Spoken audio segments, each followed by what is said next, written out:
Assalamualaikum Football United ringan amatiran ala gua. Pagi hari di Belanda gua ingin news update sekaligus ngobrol ringan sedikit terkait dengan ya informasi terbaru. Ada beberapa juga yang menanyakan kan di kolom komentar. Terima kasih, apalagi kalau bukan update dari Fabrizio Romano. Kali ini terkait dua pemain ya. Di update terbaru tentu saja ada pemain lain tapi tidak berkaitan dengan Manchester United yang nggak perlu gua bahas.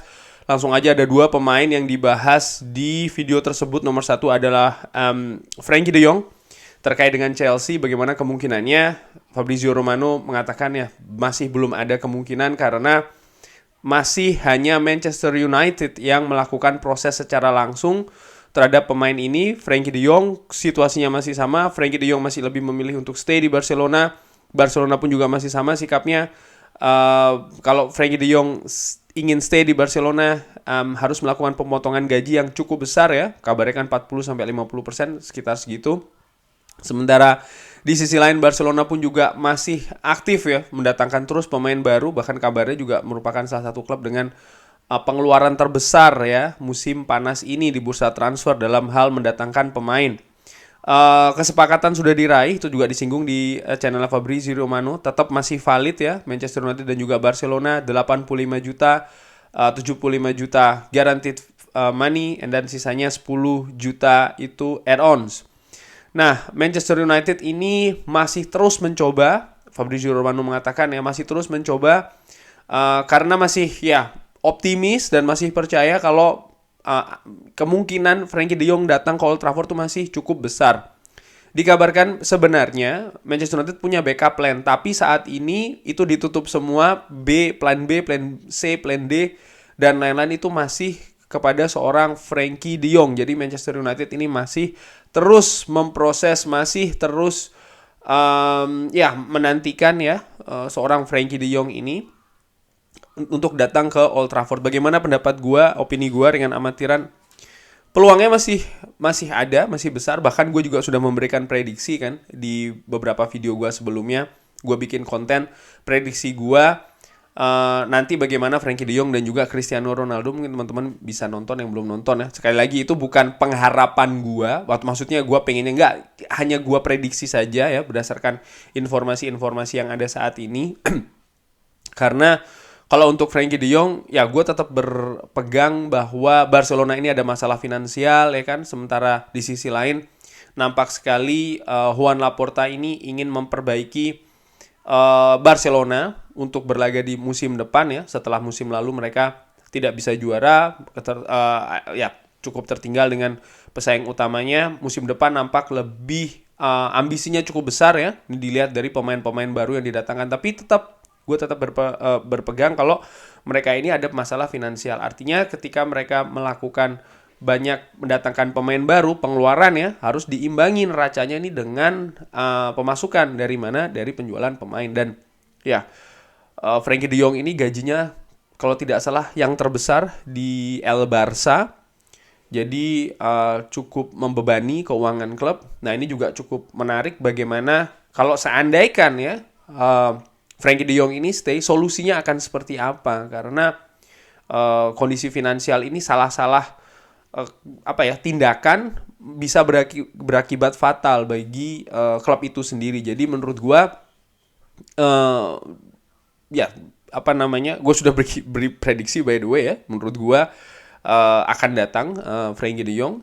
Di sisi lain juga bagaimana gue melihat Manchester United sampai dengan saat ini mereka masih sangat sabar, masih sangat optimis ya memproses Frenkie de Jong ini.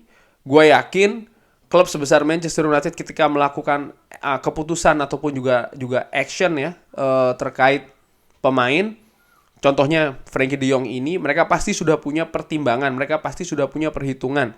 Memang kadang-kadang gua pun juga berpikiran demikian ya. Wah, ini sudah terlalu lama, cari pemain B saja, cari pemain C saja. Tapi di sisi lain, gue juga melihat ketika gua mencari alternatif itu ya oke, secara teknis mungkin di atas kertas atau di depan layar pemain ini bagus, pemain ini cocok menurut gua nih ya. Ringan amatiran. Tapi kan gue tidak tahu bagaimana skema yang ingin dibangun oleh Erik ten Hag. Erik ten Hag pasti ketika dia katakanlah ingin membangun tim Manchester United sistemnya dengan menggunakan seorang Frankie de Jong, bahkan dari awal dikabarkan ya, ini kan sudah melalui pertimbangan yang sangat matang seperti apa yang akan dia terapkan, implementasikan sistem permainan, strategi dan lain-lain, sehingga kalau seandainya kan Erik ten Hag menilai ya cuman hanya seorang Frankie de Jong paling tidak sampai saat ini, ya mungkin Erik ten Hag berpikir ya memang seperti itu, artinya belum ada alternatif lain ya, baik itu dari sisi teknis dan tidak kalah penting juga dari sisi non teknis, di mana Erik ten Hag jelas sudah tahu Frankie de Jong itu seperti apa, mereka pernah bekerja sama, sementara pemain lain mungkin sekali lagi secara teknis kita lihat, maksud gue ya, gue lihat di layar kaca, gue lihat statistiknya, oke, bagus, tapi kan gue nggak tahu apakah bisa cocok dengan Erik ten Hag dan lain-lain, dan menurut gue ini merupakan faktor penting karena pemain yang akan menghuni posisi di lini tengah ini akan menjadi anchornya, bukan anchornya, apa ya, anchor itu kan kayak merupakan apa ya, pondasinya banget begitu ya, jangkarnya, bukan jangkar apa ya, tapi jangkar kayak dasarnya gitu ya, fondasi dari permainan Erik ten Hag itu sendiri sangat penting. Jadi bukan hanya secara teknis tapi juga secara non teknis. Kalau seandainya kan tidak bisa baik ya komunikasinya, hal-hal non teknisnya, ya otomatis terkait strategi, taktik dan lain-lain juga tidak akan berjalan dengan baik. Sementara sekali lagi posisi ini akan sangat penting di Manchester United. Itu opini gue terkait dengan update Frankie de Jong. Jadi ya kita nantikan saja. Ini baru masuk bulan Agustus ya, sekalipun minggu depan weekend ini Manchester United sudah berlaga di pertandingan pertama Brighton Albion yang akan menjadi lawan pertama Manchester United di Old Trafford. Kabar kedua tentu saja Benjamin Sesko ya. Benjamin Sesko ini dikabarkan oleh Fabrizio Romano sudah ada kontak komunikasi antara pihak manajemen Manchester United dengan agen ya, dan juga sudah mencari informasi dari Red Bull Salzburg ya, artinya menanyakan tentang situasi Benjamin Sesko.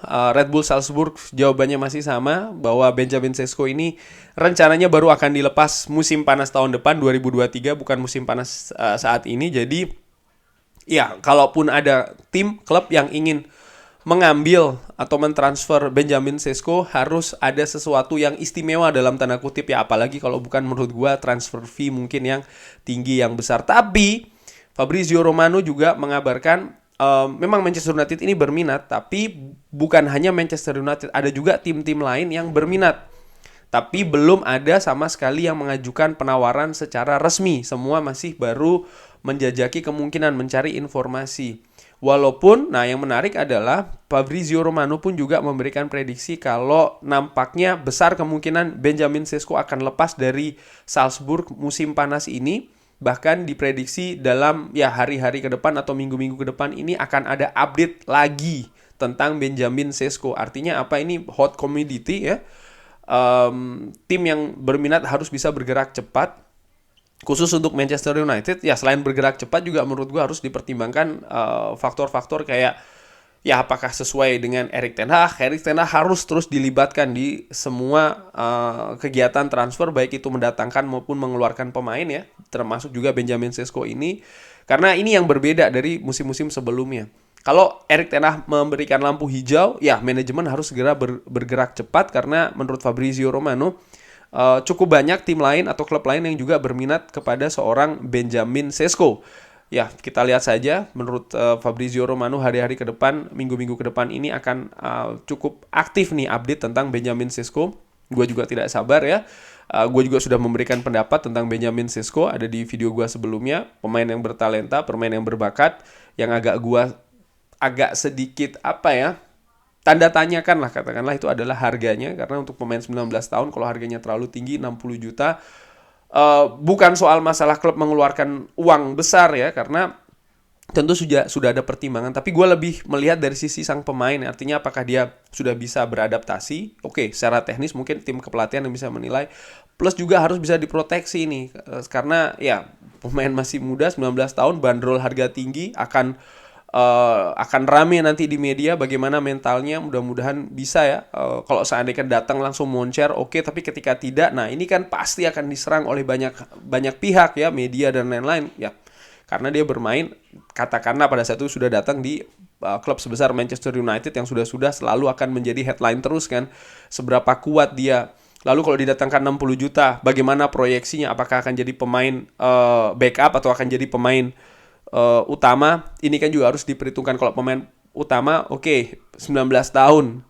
Sudah ada Anthony Martial, bagaimana ini penilaian dan lain-lain. Nah, ini juga tim kepelatihan menurut gue bersama dengan manajemen harus membahasnya. Itu kira-kira opini gue ya. Cuman balik lagi, Fabrizio Romano memperkirakan ini hot commodity ya. Benjamin Sesko dalam hari-hari ke depan atau minggu-minggu ke depan akan sangat banyak update mengenai Benjamin Sesko. Oke, kurang lebih demikian. Gue akan beraktivitas hari ini. Gue doakan juga yang nonton, teman-teman di rumah, dimanapun ya, sehat-sehat selalu sekeluarga, murah-murah rezekinya. Terima kasih sudah menyaksikan. Jangan lupa like, sholat, dan juga subscribe. Wassalamualaikum warahmatullahi wabarakatuh.